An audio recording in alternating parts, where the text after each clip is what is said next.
Alright, so let's see our characters moving on towards Junon. They said Sephiroth was headed to Junon Harbor, right? Gang, are we sure that this isn't a trap? Like, surely Elena couldn't have just been loose-lipped that easily. Wait, you're gonna trust the Turks? As can you shall receive, Drover. Well done, writers.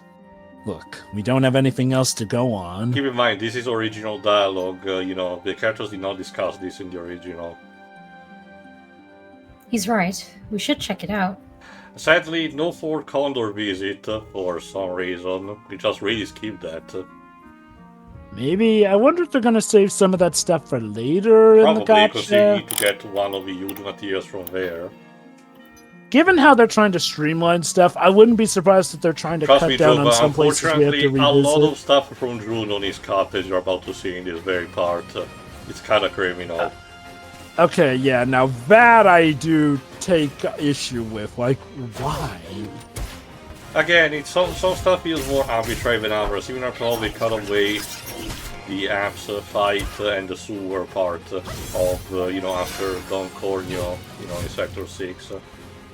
I will give the game credit. I do like how it justifies its existence by still adding in new scenes and dialogue. Obviously, partly due to the fact that it's a gacha, so we gotta streamline some stuff better, but I do dig how, some of it does feel legit, like, writers took into consideration what a lot of people have had years to speculate on, Well, and keep in actually mind, did remember, answer Joba, some of those questions. from the get-go, this was imagined as a companion piece from the remake for the remake trilogy, so it kind of has to synergize with that idea of following the journey.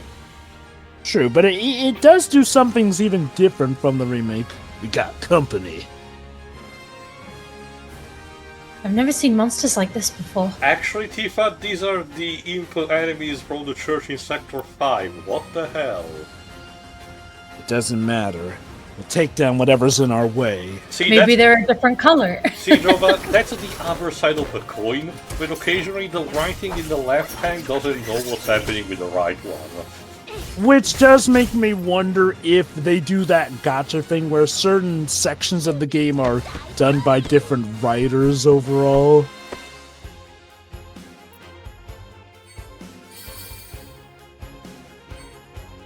If you had a keen eye, you might have noticed how I'm circling around different weapons to showcase how, different looking they are. I do dig that. Like, there's been a lot of dialogue. Junon. There's been a lot of dialogue, so I can't really say for sure that we've seen it before, but like that line kind of reads to me like not a placeholder, but like one of kind of the generic written lines that they have for battles. So maybe they just reused it and didn't really think about the implications, I guess. I will say, if this were like most other gachas, it would be like, that's a quirk, but I kind of get it, but this is Final Fantasy VII. You'd feel like, they'd have a super team on for some kind of continuity like that. Yeah. Under Junon, the town where the sun never shines. Reminds me of the slums. Let's go. Also, Barrett, to be fair, there is more, opportunities for the sun to shine or under Junon. You just wanted to be poetic, I get it, but still. And yeah, by the way, you don't get to fight the bottoms well, and you don't get to see Priscilla, believe it or not. I think she's there in the background, but I don't think you actually talk to her. It's been a while since I played this, so I don't remember the details. Basically, the party splits to actually gain information.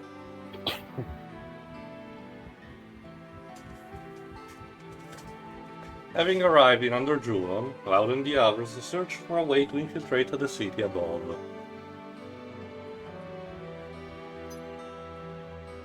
Yuffie is also actually looking for a cat on the left. That was cute. Hmm.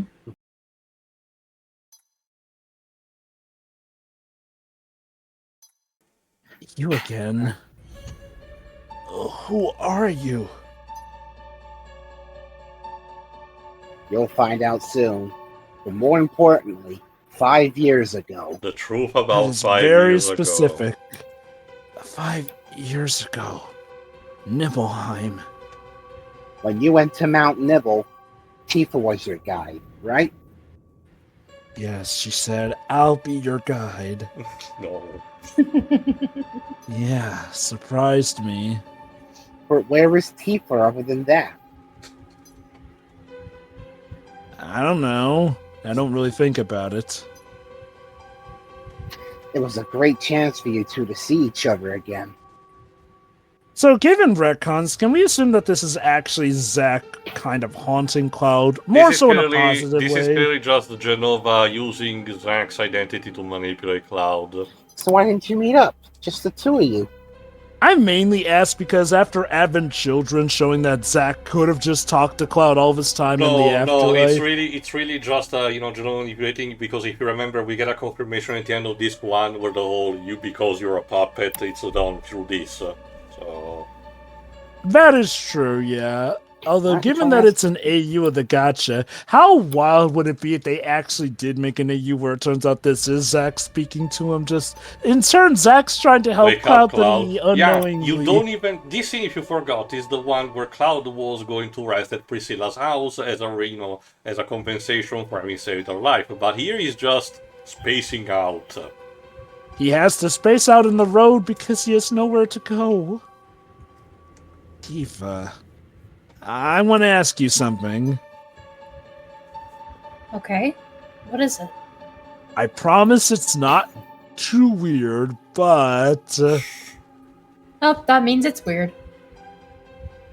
When Sephiroth and I went to Nibelheim, where were you?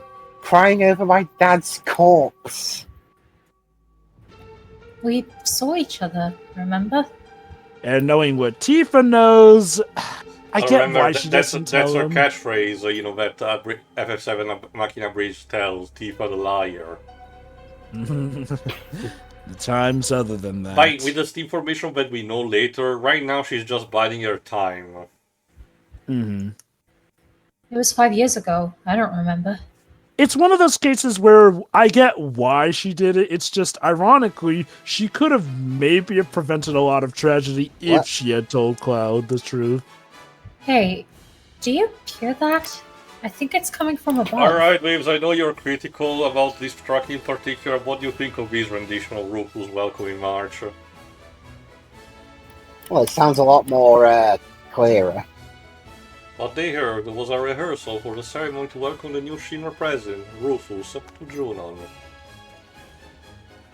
Reminder, this tune was so big it made its way all into... And they seized the opportunities to infiltrate Junon. And again, it made an appearance in 9. Oh wow, we really are supercharging. Yeah, we're not even showing Mr. Dolphin catapulting up. We're just directly at the parade. Just speed running.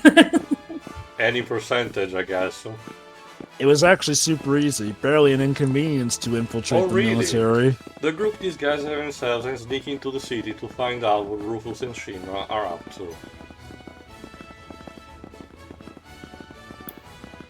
Kinda still prefer the original for how iconic it sounds, but this works fine. Do you think Cloud managed to sneak in? So here's a cool thing, we get to see what the other characters were doing while sneaking. There is that, technically. That's cool.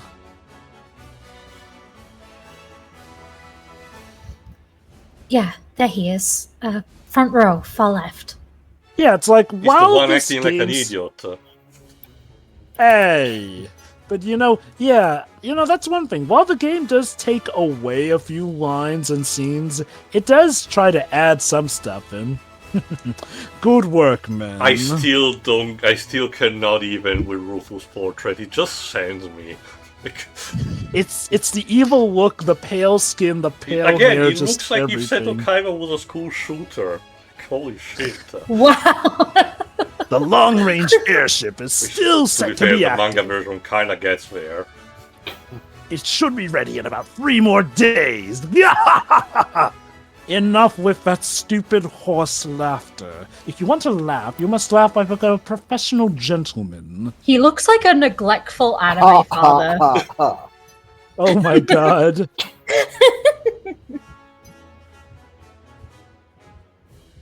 Just calling it like I see it. Heidegger was really irritated. The man in the black cape's been seen around the city, but we can't find him.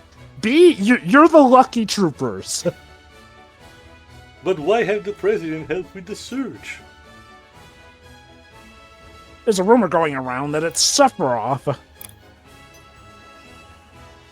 Gasp.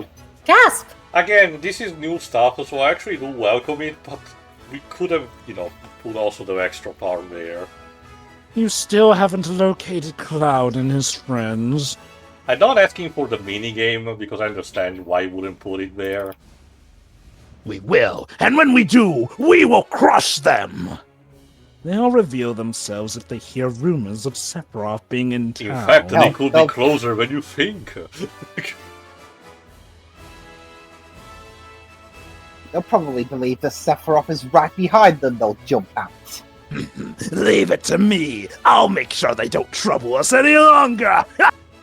You're going for John DiMaggio, Jover. What did I say about that laugh? Remember, Dweebs, in the original run, it was because I asked Jova to do the same thing they did for Demon Gant in Ace Attorney. And nowadays, I'm sort of doing a mixture of that and his voice in Remake, basically. And Heidegger punched the snout out of Cloud. Cloud? That's an interesting retcon. To say the least. Attention! Well, Dismissed. in the original game, Heidegger does a bunch of maneuvers that he's implying that he's beating up the troops, but they don't move. That poor soldier. I heard Heidegger's got a lot on his plate, but nothing's going well. Like the search for Hojo, who quit the company and just disappeared. But brother, that's poor exposition. Yeah. Translation! Are you deaf? I said you're dismissed! Translation, we didn't have time to show the scene with Hojo on the beach, so yeah. I think I'm mentioning it, but I'm also appreciating the fact that they kept the full red coat for the surgeons instead of just the red scarf that Crisis Core introduced. It gives them more of an appearance. So. Alright, quickly, wasn't there that one... Fuck so, off.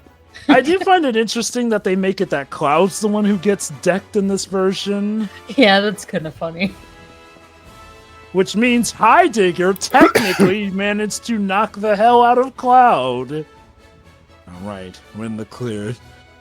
So, you know what this means, guys. Technically, Heidegger is more powerful than Sephiroth since Heidegger beat Cloud, who beat Sephiroth. It's just that, like that moment where Batman managed to beat Guy Gardner with a single punch. It's not that impressive. Or at least that's what he wants you to believe. Looks like Rufus is chasing Sephiroth too. Everyone's after Sephiroth. Then should we follow him? Again, I do like this new dialogue because it's also helping to go through the direction. Because if you don't remember, one of the things that the original game does is that a lot of times it doesn't, do the spoon-feeding you lines about telling where should we go next. It just, make you guess where the right direction might be. So this is kind of doing the missing part without having to, do the extra bit by guiding you. I will say 7 definitely feels like that missing link between when Final Fantasy games were more just about plot your own course until they got to the more, okay, we're a lot more story focused, so here's where you need to go. So I can see why the gacha wants to, well, again, streamline things more. Heidegger and Rufus. The man in the black cape and Sephiroth. They're the same people, Cloud. And Hojo, who just up and disappeared. Oh yeah, and also that Scarlet chick. What was up with her? Let's go. There has to be something on the other side of this. Yeah, especially in the remake trilogy. That said, I get the feeling Square knows there are plenty of people who would be just fine with her. We'll cross the ocean and head to the new continent. Even if we have to wear Shinra's uniform. And Red 13, I need you to act dramatic and act as an opponent for me in a card game or something to help us get on ship. So, yeah, like, no... Since there is still a bit of a time, I think I will take this occasion to showcase a couple of the other summon fights. I don't remember if I did already, this is just, another thing, but, who cares, it won't take long. Go on, Jova. one of my favorite additions in Rebirth is what they do with Red 13 in the soldier outfit. Well, okay. Originally in 7, it was the sailor outfit he was in, but in Rebirth, they put him in the soldier outfit, and oh my dear lord. I don't know if it's just the crowd being that dumb or him just being that charismatic, but, Red 13's performance and how he gets us clearance to the ship is something to behold. Michael Jackson moonwalk. Yes! They unironically deadass had Red 13. Between Sonic, Like a Dragon / Yakuza and this, I know that I'm about to ask a very stupid question, rhetorical and all, but just to know, because you're the musical expert, Jova, how much did Japan love Michael Jackson? Okay, I wouldn't be surprised if they loved him. Like, Michael Jackson was not called the king of pop for nothing, essentially. Like, he didn't just dominate America, okay? He dominated the world. And given how there are a lot of anime that still to this day seems to take inspiration from Michael Jackson, Demon Slayer, no, it's widely easily to be believed he had a presence. Heck, he had a 123 show world tour in Japan. Just in case you were wondering when did I recorded this. I think it's still popular enough, but clearly not as played as much as it used to be. But yeah, from my knowledge, Michael Jackson has a huge following in Japan, of course. Honestly, I'm almost surprised they didn't make an anime specifically around him overall. I mean, but granted, there have been that one side quest in Yakuza 0, so where there are a couple that makes you actually tag along with royalty-free celebrities, parodies, like a Steven Spielberg knockoff. Not even kidding with... yeah, that's actually the entire side quest. You're helping a Steven Spielberg knockoff to direct a Thriller as a music video with a Michael Jackson knockoff. I'm trying to remember. Did Spielberg that Yakuza is a serious crime drama. I forget, did Spielberg ever collaborate with Michael Jackson on something? I don't know. But, that would be a match made in heaven. But yeah, no, like, Michael Jackson's influence is so huge that even to this day, people are still taking inspirations from him. So, yes, that said, to my knowledge, he had a massive following in Japan, too. He definitely had tours that were there, so word of him would definitely have gotten out. And again, I'm willing to bet it's more than a coincidence that there are quite a few characters who do stuff resembling him. Or, again, Demon Slayer pretty much has the villain look like Michael Jackson, holy cow. Which, to be fair, with JoJo being a thing, would not be the first time we've seen heavy inspirations be used here or there. Okay, I don't remember. Okay, I need to check again because there are so many musical-rated references, but I do remember if a song from Michael Jackson is actually referenced as a stand name. It might be possible. I would not be surprised. There are quite a lot, but I do remember it right now on the tip of my tongue. My best guess, it would probably be Thriller. That's usually the one a lot of people like to mimic with the poses and whatnot. It doesn't matter much about the text of the song or just the name, because the name has to be associated with the stand's ability. The name is a reference, but in story the name has to be significant about the stand's ability. Okay, it could be Thriller, could be Smooth Criminal. I'm going off of mainly his big popular ones, but it's Michael Jackson. He made a ton of songs, all of which are big, so it really could be any among them. My best guesses are Thriller and Smooth Criminal, maybe Bad. Like, usually when people go for like...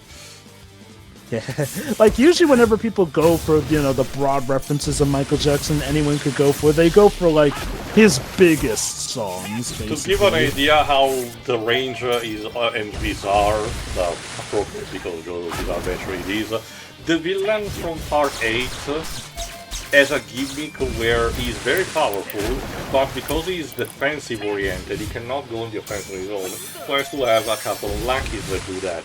In that specific setting, he uses a bunch of, small creatures which are very like stone monsters. That's what you need to know.